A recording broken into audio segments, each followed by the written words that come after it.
আচ্ছা, আমরা আমাদের চারপাশের এই যে জগৎ, এটাকে দেখি কিভাবে? প্রশ্নটা কিন্তু খুবই সহজ, তাই না? কিন্তু এর পেছনের বিজ্ঞানটা সে এক দারুণ মজার ব্যাপার। সবকিছুই, হ্যাঁ সবকিছুই চলছে একটা খুব সহজ অদৃশ্য নিয়মের ওপর। চলুন না, আজ সেই নিয়মটাই একটু জেনে নেওয়া যাক। তো চলুন একদম মূল প্রশ্নটা দিয়েই শুরু করি। আমরা দেখি কিভাবে এই যে সামনের দেয়ালটা, হাতে থাকা বইটা বা ধরুন আয়নায় যে নিজের মুখটা দেখি, সব কিছু আমাদের চোখে ধরা পড়ে কিভাবে? এর উত্তরটা জানেন, মাত্র একটা শব্দেই দেওয়া যায়। আর সেটা হলো প্রতিফলন। হ্যাঁ, জাস্ট এই একটা ঘটনায় আমাদের পুরো দেখার জগতের জন্য দায়ী।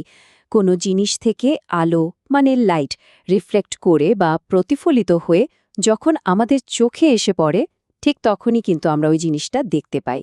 চলুন এই ব্যাপারটা নিয়ে আরেকটু গভীরে যাই। আলোর এই যে ফিরে আসা মানে বাউন্স ব্যাক করা, এটাই হচ্ছে আসল খেলা।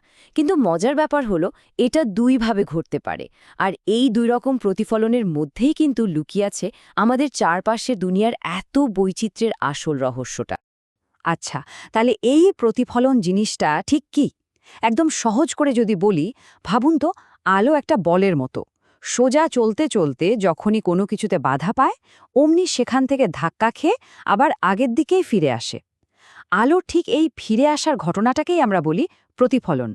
এই প্রতিফলন কিন্তু আবার দুই রকমের হয়। একটাকে আমরা বলি নিয়মিত প্রতিফলন বা রেগুলার রিফ্লেকশন। এটা হয় আয়নার মতো একদম মসৃণ কোনো সারফেসে। আর এ কারণেই তো আমরা আয়নায় একটা ঝকঝকে স্পষ্ট ছবি দেখতে পাই।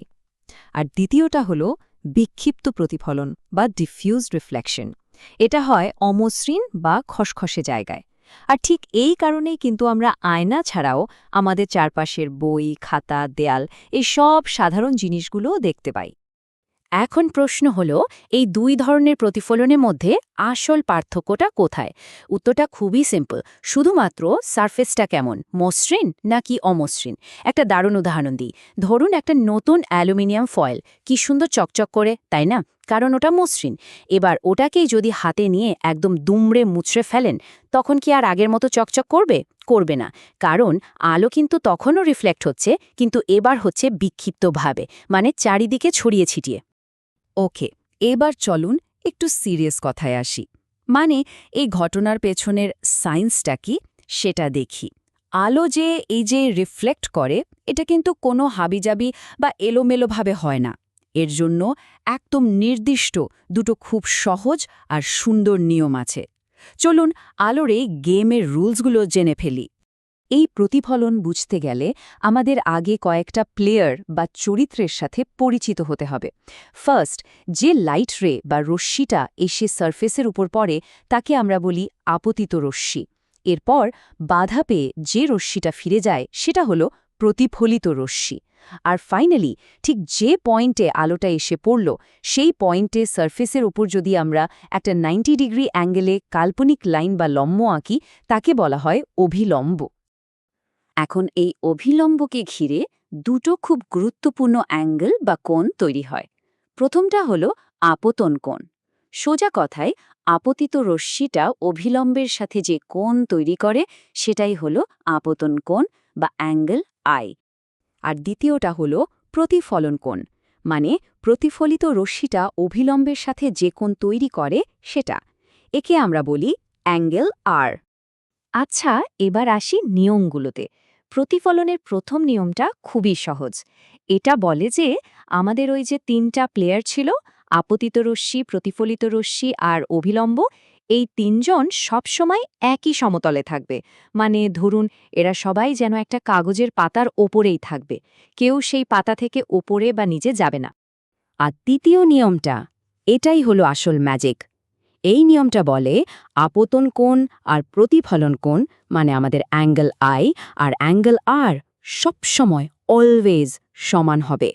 মানে আলো যত ডিগ্রি কোণে এসে পড়বে, ঠিক তত ডিগ্রি কোণেই ফিরে যাবে। এক চুলো এদিক ওদিক হবে না। Angle i is equal to angle r. এটাই হলো প্রতিফলনের গোল্ডেন রুল।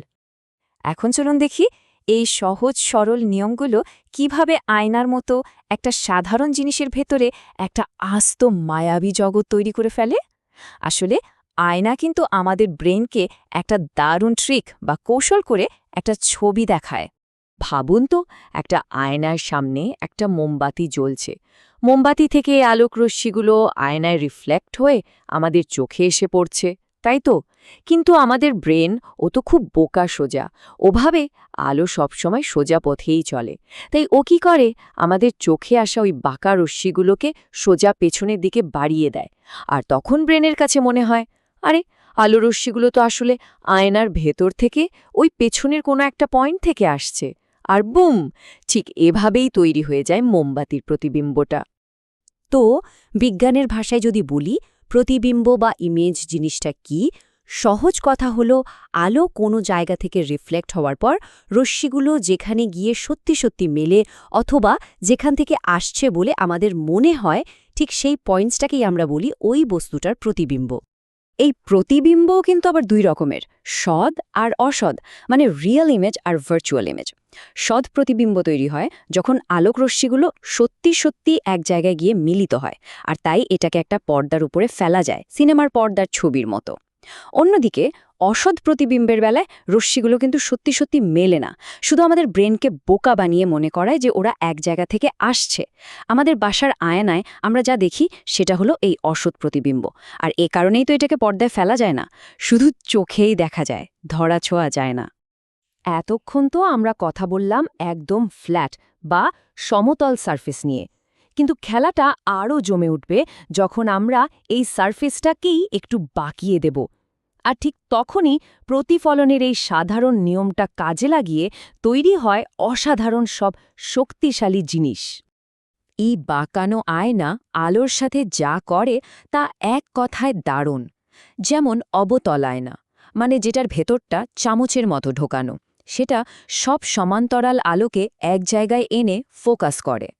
আবার উত্তল আয়না, মানে যেটা বাইরের দিকে ফোলা, সেটা ঠিক উল্টোটা করে, আলোকে চারদিকে ছড়িয়ে দেয়। গাড়ির সাইড ভিউ মিরর থেকে শুরু করে ডাক্তারের যন্ত্রপাতি, এমনকি মহাকাশ দেখার টেলিস্কোপ পর্যন্ত, সবখানেই সহজ নীতির কি দারুণ সব ব্যবহার। আর সবচেয়ে মজার ব্যাপার কি জানেন?